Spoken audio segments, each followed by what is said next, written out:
Good afternoon, guys. So it's been a while since I came to you with a cooking video. So I'm going to show you how to do some stuff tonight. We're actually going to be making some Caribbean food. So I'm going to be doing some curry chicken and some jerk shrimp. Stay tuned and I'll show you how I do it.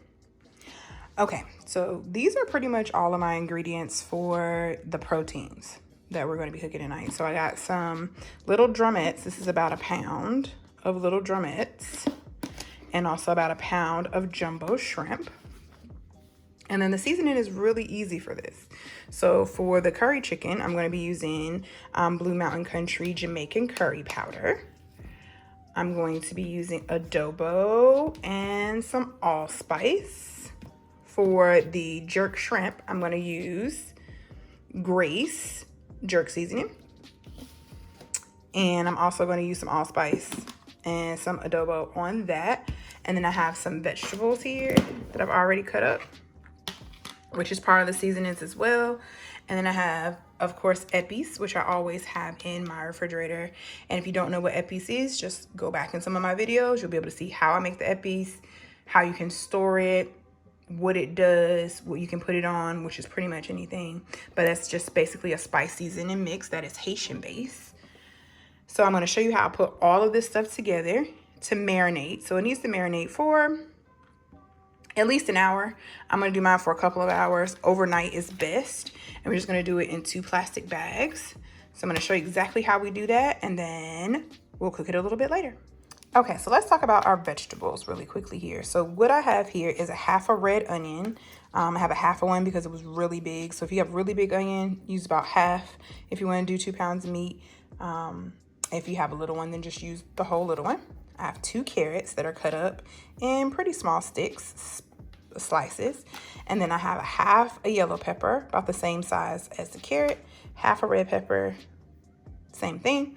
Then I have 2 Scotch bonnets, which we're not going to burst. They're just going to have their flavor in the food. We're not going to burst them at all. So we're going to make sure they stay whole while cooking. And then this is some sprigs of thyme. So basically I'm just going to split this in half, put half in one plastic bag, half in the other plastic bag. And then I'm going to show you what seasonings that go with each of them or how much to put in there. And then we'll let it marinate.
Okay, so I put a tablespoon of the curry powder mix in there.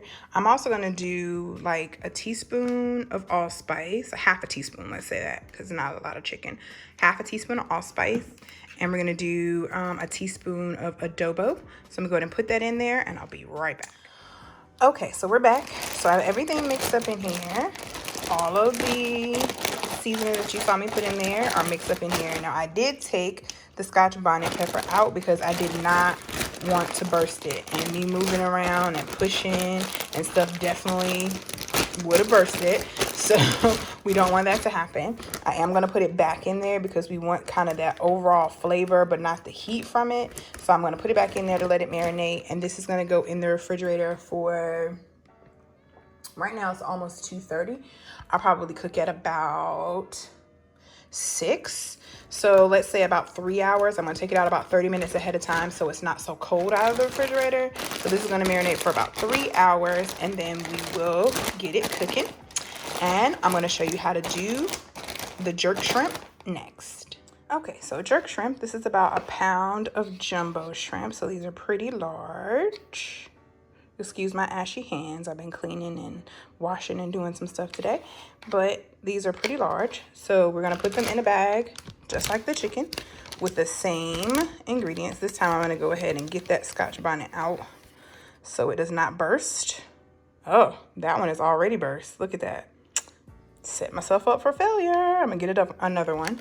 I keep them frozen in my refrigerator, so if they thaw, it would be easy for them to burst. So we don't want that much heat in it. So I'm gonna get a different one, and then we can add that one back. But I'm gonna go ahead and get the shrimp in here, and then I'm gonna show you what I'm gonna add. I did forget one thing, which is just a little bit of low sodium soy sauce is gonna go in this as well. So I'm going to show you how we get that all mixed up and marinated. I'll be right back. Okay, so there's our shrimp in there. What we're going to do with the shrimp is I'm going to put about a tablespoon of this jerk seasoning. I'm going to put just a splash of the low sodium soy sauce. A little bit, just a little bit, like a pinch of allspice. And then I'm going to put some adobo all-purpose seasoning in there. This already has some cumin in it as well. And then I'm going to put about a half a tablespoon of the epis in there also. So let me get all of that in there. I'll mix it up and show you what it looks like.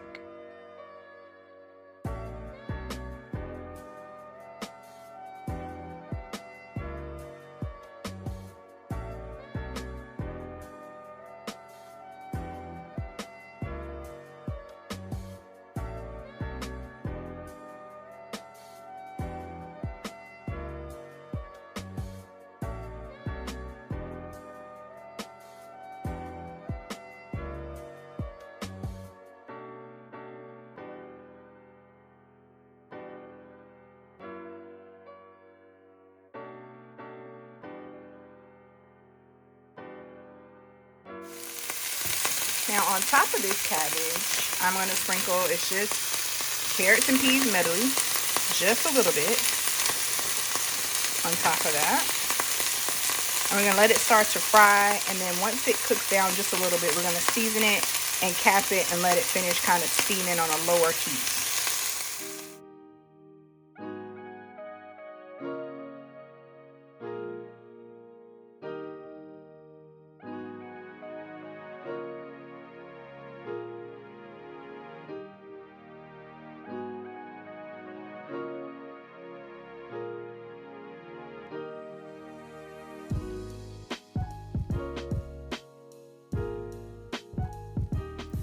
Now for your rice and peas, I'm going to tell you that if you can believe it or not, really can't cook rice. I can't get it right. Regular long grain rice that comes out of the bag either comes out too dry or too sticky and too soft. So because of that, I use parboiled rice. And parboiled rice is going to be like your Uncle Ben's rice. Now, it's not the minute rice. It's just parboiled, meaning that it is boiled slightly and then dried back out, and then they put it in a bag and you can buy it. It's really the only kind of rice that I buy because you can cook it basically like pasta. So you don't have to measure the water as long as you have enough water in your pot and the rice, and you just let it cook for a little while. Taste it or test it to make sure that it is not too firm or not too soft, and you basically strain it and move on from there. So that's what I'm going to do. So I got my water boiling right here. This is my parboiled rice. I actually buy it in bulk from Costco in really big bags, and I'm going to put in maybe about a cup and a half to 2 cups of rice in that water, and then we're going to get started on the peas portion. Actually, before we get the peas started, let's go ahead and get our chicken on. So chicken goes into a pan. It's pretty hot as well. Okay, you're gonna put just a little bit of olive oil in the bottom of the pan. Let it get nice and hot. Okay, so in the pan, literally everything that was in our Ziploc bag, except for the Scotch bonnet pepper, I took that out. If you want to keep your Scotch bonnet in, you want it hot, you can, but I took mine out. So basically, you're just going to move the chicken around in the pan, and I think I need just a little bit more oil to make sure that everything gets nice and brown. Some Put a little oil on this side of the pan. Okay. Make sure everything is nice and brown. Okay. I'm gonna let it get brown.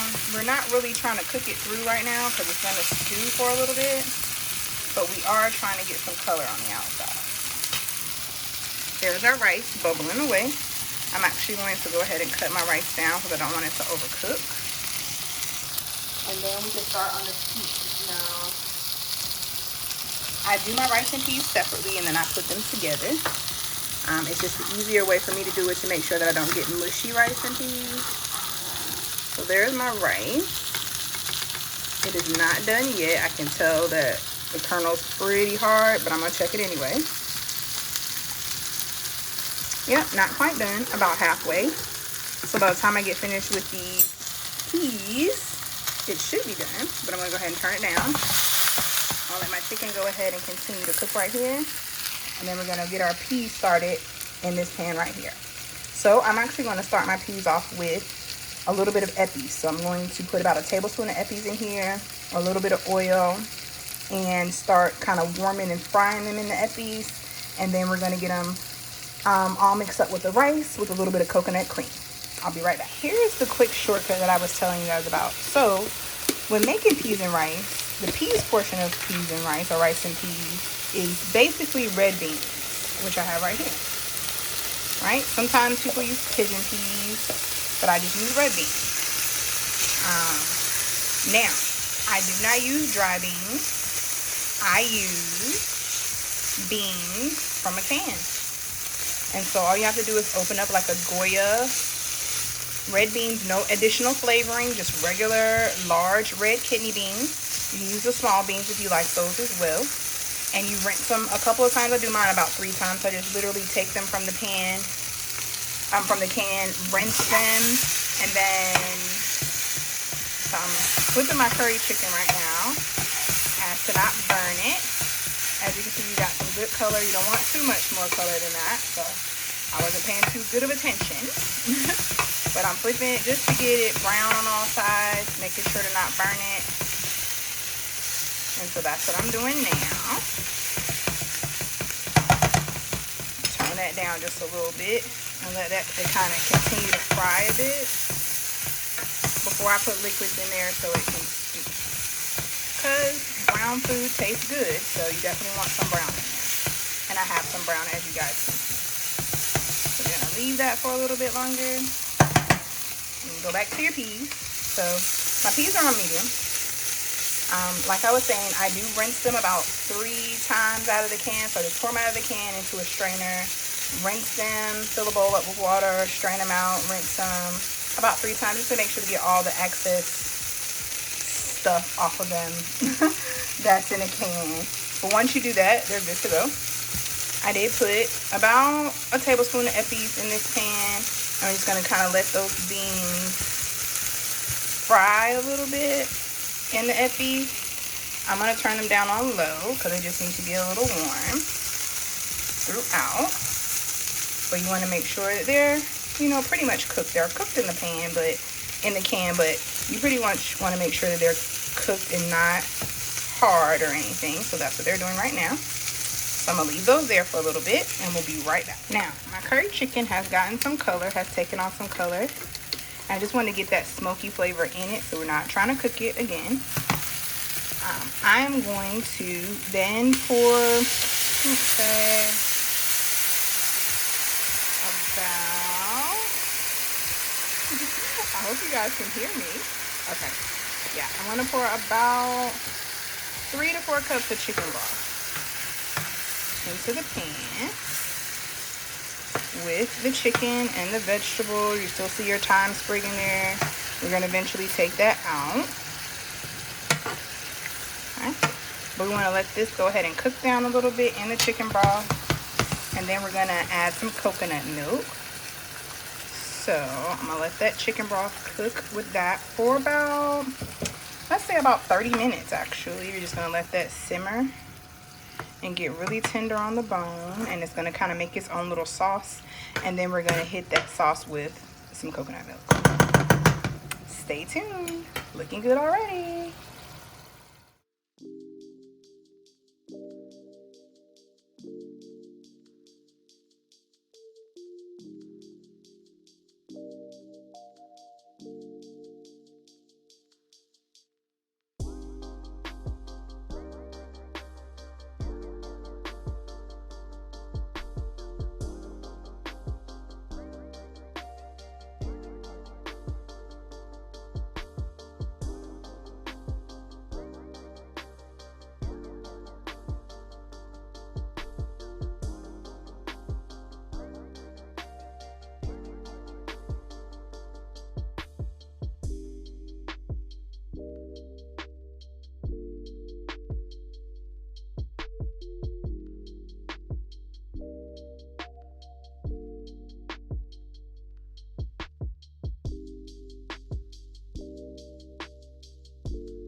Okay, so there is our Caribbean style rice and peas. I know it's not the way y'all make it. If you're from the Caribbean, you're from Haiti or Jamaica, Dominican Republic, I know that's not how you make it, but that's how I make it. Mine comes out good every time. I don't have to worry about the rice being too soft or the peas being too firm or it being too loose. It's ready to go. So I'm just gonna cap it, leave it to the side, and wait for the rest of my food to get ready. Okay, so we are about at the halfway point for our curry chicken. And as you can see, the chicken broth, along with all the spices that we marinated the chicken in before, have made a sauce that's going to reduce down some within the next 15 to 20 minutes. We just want to make sure everything is nice and tender and pretty much almost falling off the bone. And then we're going to finish it with some coconut milk. But this is what you should look like at about the halfway point. And that would be if you're using chicken with bones like I'm using, or if you're using boneless, skinless chicken. Same thing. It should look pretty much the same. Okay, so our vegetable mix is done. I'm actually going to go ahead and take that out of the pan. It's nice and tender. I taste it for seasoning. I did add a little bit more salt to it, but other than that, it is good to go. So I'm gonna take this out of the pan, take it off the stove, and we're still waiting on our chicken, which is there simmering away before we put on our shrimp. Okay, so we're gonna go ahead and get our jerk shrimp started while the chicken is still simmering down and getting nice and tender. So again, a little bit of oil in the bottom of the pan. Now for the jerk shrimp, I separated the shrimp from the vegetables because of course shrimp cooks really fast. The vegetables need to be a little bit tender. So I separated those two, and I'm going to go ahead and get the vegetable sauteing and soft before I add the shrimp in there, and then go ahead and complete the sauce for that. So let me go ahead and get these in the pan. I'll move them around, we'll get them capped, and let them go ahead and start to cook. Okay, so there are all our marinated vegetables that were in the bag with the shrimp. So our peppers, onions, carrots, there's our sprig of thyme. So that is all going to just saute on probably about medium high for about 2-3 minutes. And then I'm going to put just a little bit of water on it, turn it down, and let it start to simmer. And they'll be nice and tender and ready for the shrimp.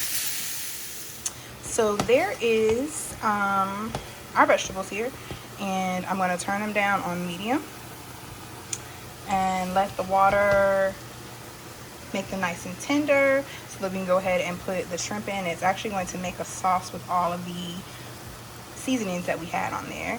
And then I'm going to finish the whole thing with a little bit of soy and a little bit of chicken broth. So I'm going to get that capped.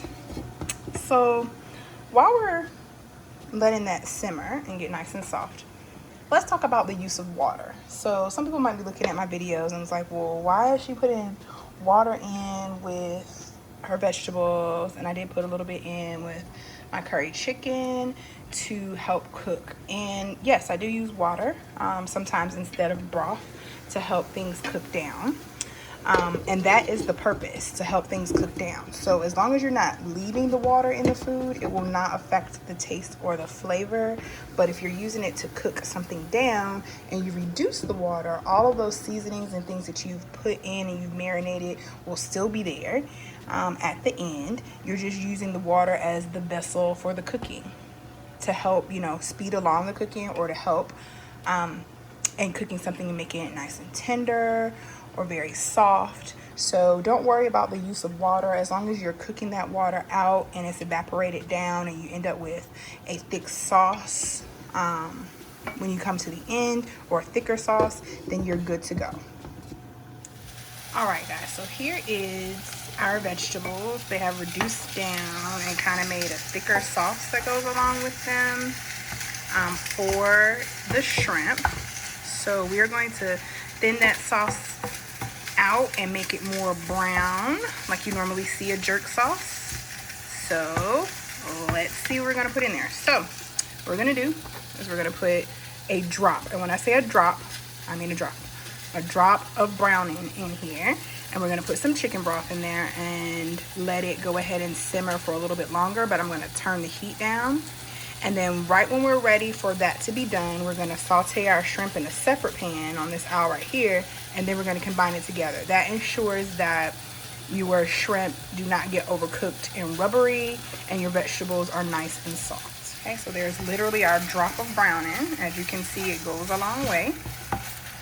Put a little bit in there and just kind of move it around. And then we're going to finish that with just a little bit of chicken broth. So there's our pan. Here's our chicken broth. It's about a cup and a half of chicken broth in here. I might not put all of it in there. I'm gonna put some in and move it around and see what our sauce looks like. And then I will see if we're gonna put in some more. But for right now, I think that looks good. I might put a touch more browning in there just to make that a little bit darker, and taste it just to make sure that the browning taste is not too strong. And that should be good for our shrimp. Put a little bit more broth in there. Okay, so here's our chicken. All of the moisture is cooked out and it has a pretty thick sauce here. Now some people do like theirs like this. I don't necessarily like mine like this, so I'm going to add one more ingredient, and that is coconut milk.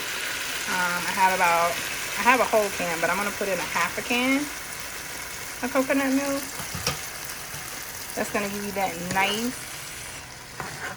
yellow sauce that you're used to when it comes to a curry, whether it's chicken or whatever kind of curry that you're used to or that you eat. So I put that coconut milk in there, and you can see immediately it makes a sauce.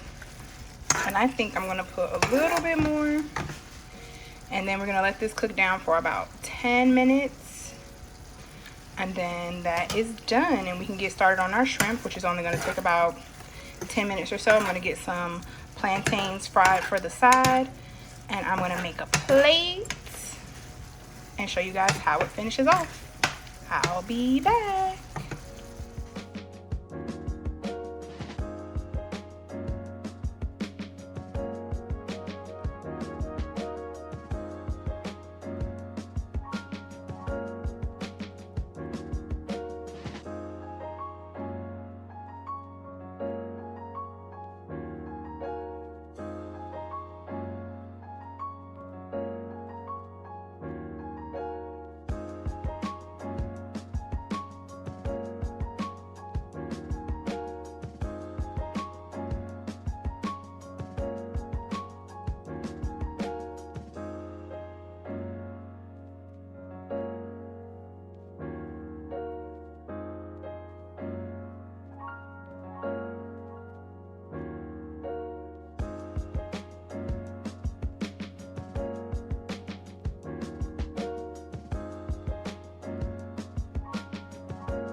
Okay, everything is done. So there's our curry chicken, jerk shrimp, rice and peas, cabbage, and a couple of slices of plantain in the middle if you should like.